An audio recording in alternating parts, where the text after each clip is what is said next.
Sir Siwan की ही अगर हम बात कर रहे हैं तो हम मंगल पांडे और अवध बिहारी चौधरी की बात कर लेते हैं कि क्या यहाँ पे मंगल पांडे का क्या पलड़ा भारी है या अवध बिहारी चौधरी जो हैं वो कितना असर डाल रहे हैं? क्या मुस्लिम यादव समीकरण उनके पक्ष में जा रहा है? देखिए, अगर आप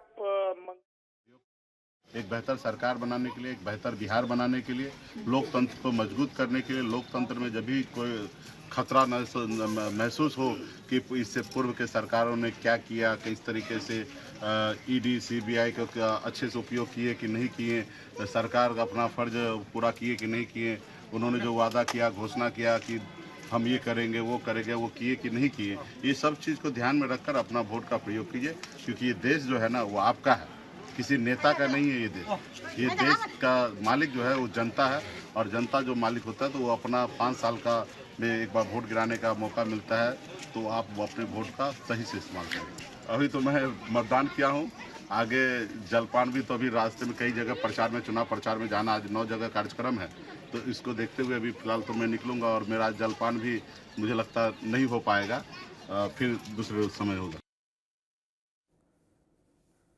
जी, तो आपने सुना मुकेश सहनी को, और जिस वजह से ये चर्चा में है गौरा बौराम की सीट है। सर हम पहले सिवान की बात कर लेते हैं क्योंकि हमारी चर्चा वहां रुकी हुई थी, मंगल पांडे और अवध बिहारी चौधरी के बारे में। देखिए, मंगल पांडे का जहां तक सवाल है, आपको ये बता दें, मंगल पांडे सिवान से लड़ना नहीं चाहते थे। शुरुआती बात ये है, वो पटना साहिब से लड़ना चाहते थे या पटना की किसी और सीट पर लड़ना चाहते थे। तो आप समझ सकते हैं कि मंगल पांडे को सिवान आसान तो नहीं लग रहा था। पार्टी ने बहुत जोरदार तरीके से उनके लिए प्रचार किया, और दरअसल बड़े नेताओं को लेकर के ये कहा गया कि बड़े नेता अपने ही गृह क्षेत्र से लड़े, गृह जिला से लड़े, तो वो बेहतर होगा। और उसके बाद पूरी परिस्थिति बदल गई, मंगल पांडे को वहां जाना पड़ा।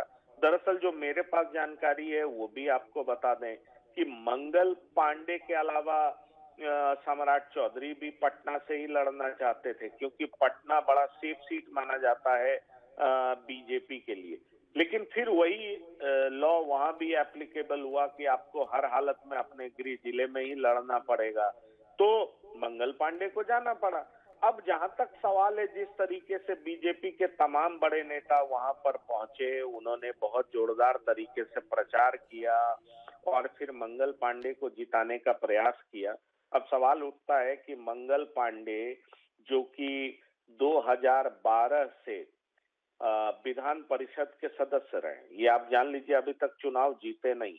अब वो क्या चुनाव जीत पाएंगे, ये एक बड़ा सवाल है।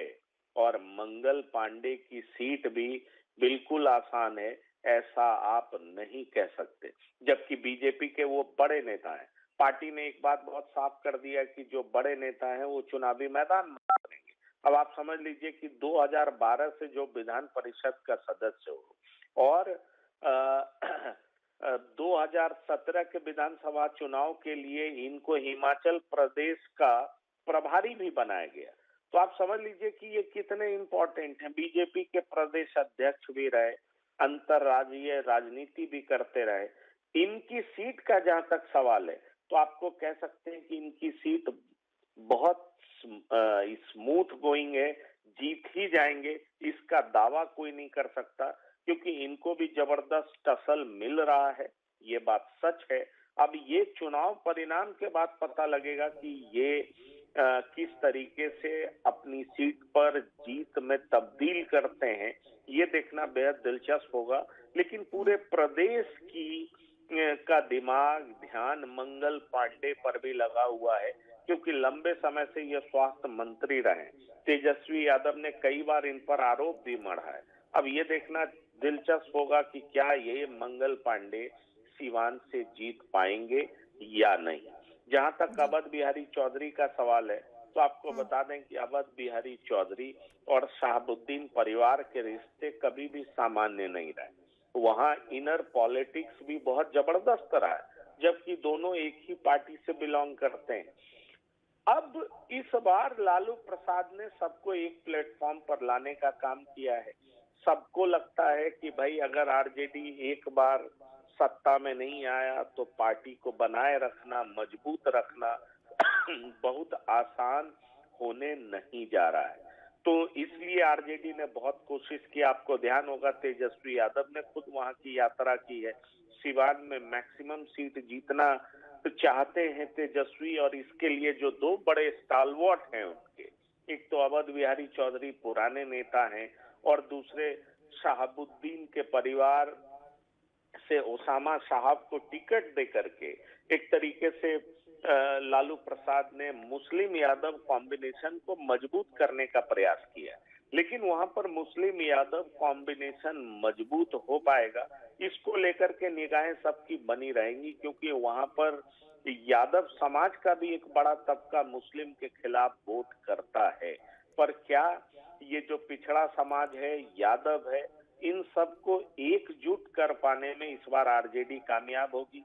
क्या अवध बिहारी चौधरी और ओसामा साहब, मोहम्मद शहाबुद्दीन के परिवार की जो के बीच की जो राजनीति है, उसको पाटने में क्या लालू परिवार कामयाब होगा, तेजस्वी यादव कामयाब होंगे?